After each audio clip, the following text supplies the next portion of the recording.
Man, that is quiet. Hey guys, Jim Grant here for Ammo Land TV, and today I wanted to talk to you guys about something that's a little unusual. Suppressing a 38 special, but not just any 38 special. So this is a 158 grain CCI aluminum case round. Now, I'm not saying that the CCIs are the best round for this purpose, but what's important here is the grainage.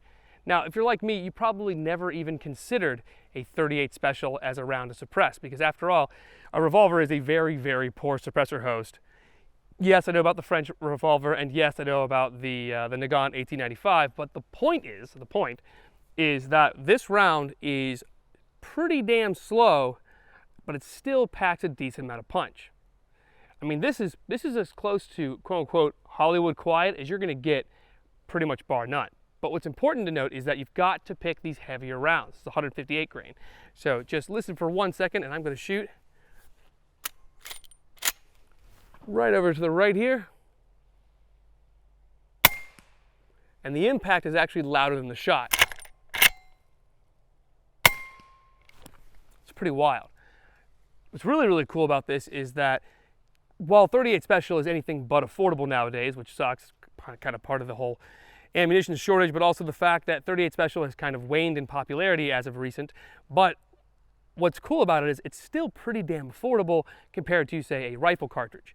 And if you're running it in a lever gun, you know, 50 rounds might sound like, oh, it's a lot of money. It's $35 for 50 rounds or whatever.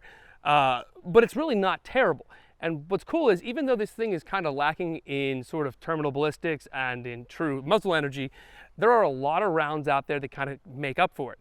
I mean, yes, 158 grain ones are the ones that I prefer, but there are even heavier kind of hand-loaded ones out there.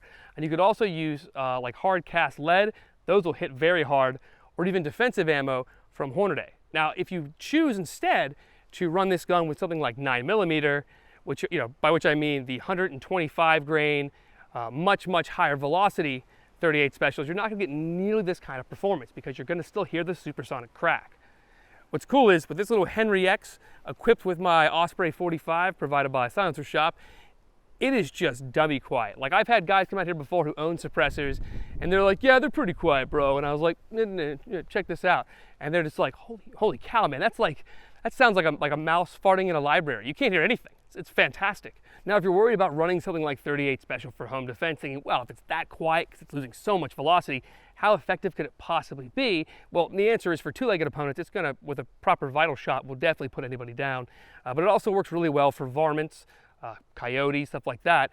But if you want something with a little more power, you can always have a couple of 357 Magnum rounds loaded in there, so that after you cycle out the 38s, boom, big rounds. But you'll have to be careful when doing so, because while this Osprey 45 is alleged to be rated for 357 Magnum, I've actually heard it both ways online. Some guys on the forums would say that, well, Silencer Co. told me you can't run it, and other guys said, no, you could definitely run it. The difference in PSI between 38 Special and 357 Magnum is tremendous.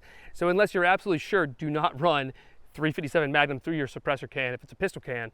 Well, and obviously check the diameter of your projectile. You cannot run a 38 Special through a 30 cal can, something for like 308. Not because of pressure, but because of, you know, bore diameter. But something like this, like a 45 suppressor or a 40 cal suppressor or even a 9mm suppressor, should be fine. But again, check with an alignment rod and double check the bore diameter. Still, I think it's probably the quietest setup possible, and I absolutely love it. I mean, sure, the cartridge is over 100 years old now, but it goes to show, just because it's old doesn't mean it's broken. Anyway, before I sign off, I'm going to put a camera downrange and let you guys hear just how quiet it is. And yes, I'm going to fire over my extraordinarily expensive camera gear just for you guys.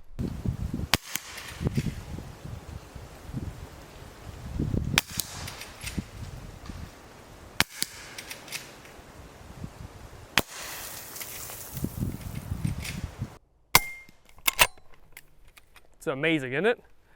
Truly the quietest setup I've ever heard. Yes, even more so than 22 long rifle, with maybe the possible exception of standard velocity out of a long barrel. Anyway, just something to consider next time you're looking for the next perfect gun to suppress. Maybe something a little quote-unquote antiquated isn't so antique after all. Thanks, guys. For Ammo Land TV, I'm Jim Grant. Don't forget to like, comment, and subscribe. Hit that notification bell up top left. And of course, I will see you guys again. So, for Ammo Land TV, I'm Jim Grant, and I'll catch you guys on the flip side.